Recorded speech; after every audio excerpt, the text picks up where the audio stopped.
నోవహు వలె జీవించాలని, నోవహులాగా నడవాలని యేసు చేత నోవహు పొందిన నీతిని నీవు పొందాలని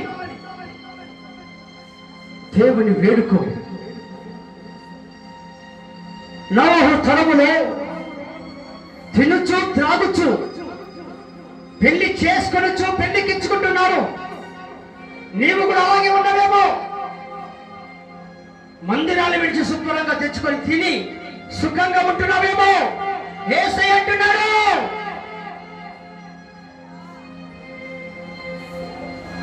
నీ మీదికి నీకు తెలియకుండానే ఒక పెద్ద ప్రచండమైనటువంటి వర్షము నీ మీదికి పంపబడుతుంది. ఆ ప్రచండమైన వర్షం నుంచి నిన్ను ఎవరు కాపాడలేరు, నిన్ను ఎవరు కూడా విడిపించలేరు. యేసు చెప్తున్నాడు, నిన్ను ఎవరు కూడా రక్షించలేడు. నిన్ను నీ ఇంటి వారిని రక్షించుట కొరకు నేనే ఈ లోకానికి దిగి వచ్చాను. నీ హృదయంలో నన్ను చేర్చుకో, నీటిలో నాకు స్థానమే.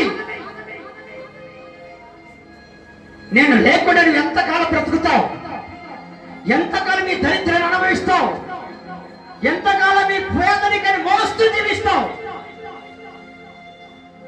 ఇంకెంతకాలము కన్నీళ్ళల్లో, దుఃఖములో, వేదనలో, బాధలో ఎంతకాలమని బ్రతుకుతూ జీవిస్తావు బిడ్డ. నోవహు తరములో తినుచు త్రాగుచు పెళ్లికిచ్చుచు పెళ్లి చేసుకొని సంతోషిస్తున్నారు.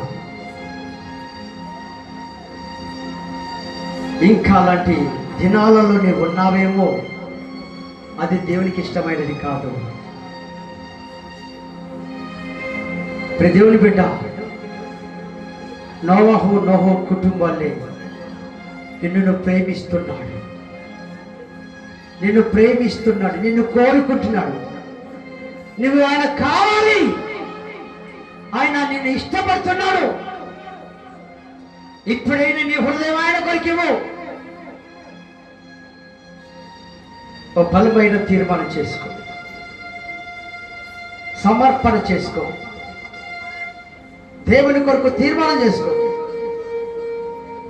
నీకోసమే బ్రతుకుతాను, నీ సాక్షిగా జీవిస్తాను, క్రమము తప్పకుండా నీ మందిరానికి వస్తాను ప్రభువా. నీ మందిరము కన్నా దేనికి నేను ప్రాధాన్యత ఇవ్వను. మొదట నీ మందిరము, మొదట నీ సన్నిధి, ఆ తర్వాతే నా పనులను నేను చేసుకుంటానని ఒక తీర్మానం, ప్రభు కొరకు నమ్మకమైన జీవితం కలిగిన తీర్మానం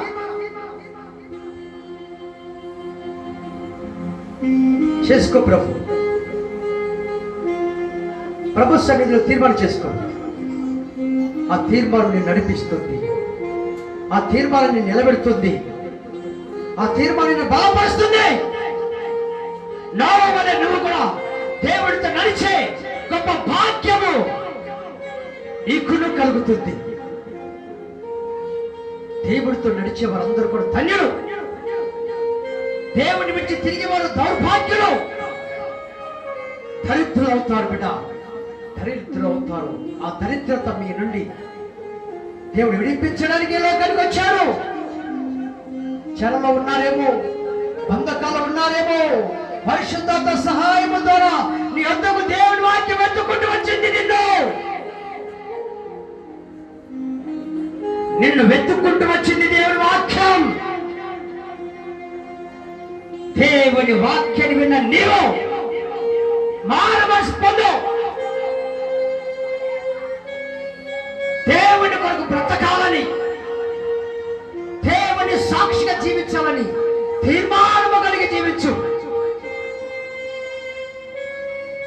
అందరిలాగా ప్రమాణం చేసినట్టు ప్రమాణం చేయకు.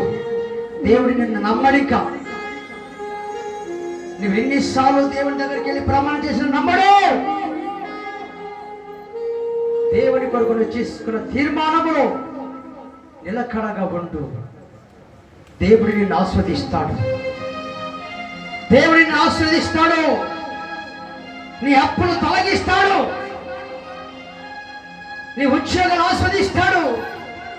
నీ పొలాలను సారవంతంగా మారుస్తాడు.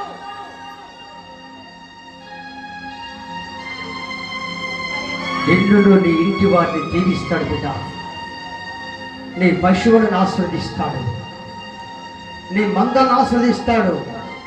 నీ దుఃఖనితులు ఆస్వాదిస్తాడు. దేవుని కొరకు నీ జీవితాన్ని సమర్పించు.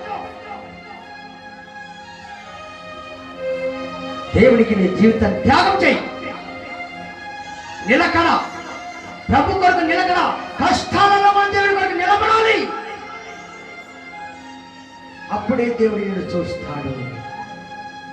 నీ దగ్గరికి దిగి వస్తాడు. నీ కష్టాలను, నీ శ్రమలు ఆయనే తొలగిస్తాడు. తీర్మానం చేసుకో బిడ్డ. నేను ప్రార్థన చేస్తున్నా. తీర్మానం చేసుకో. అత్యంత ప్రేమ, కృప, కనికరము కలిగిన మా యేసు ప్రభుని పొందుదాం. నీవు మాతో మాట్లాడిన మాటలను బట్టి నేను స్తుతిస్తున్నాను.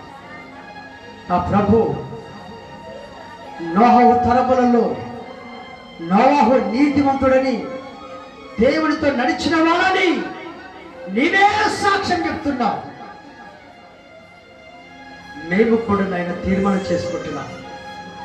నోవహులాగా నీతిమంతుడిగా బ్రతకాలని, నీతో నడవాలని, నీ రాకడ వరకు, మా తుది శ్వాస వరకు, మా ఆయుష్కాలం అంతయు నీతోనే నడవాలని మా తీర్మానం ప్రభువా. ఈ తీర్మానములు మమ్మల్ని నిలబెట్టండి. మమ్మల్ని బలపరచండి. తుట్టిల్లకుండా, సన్నగిల్లకుండా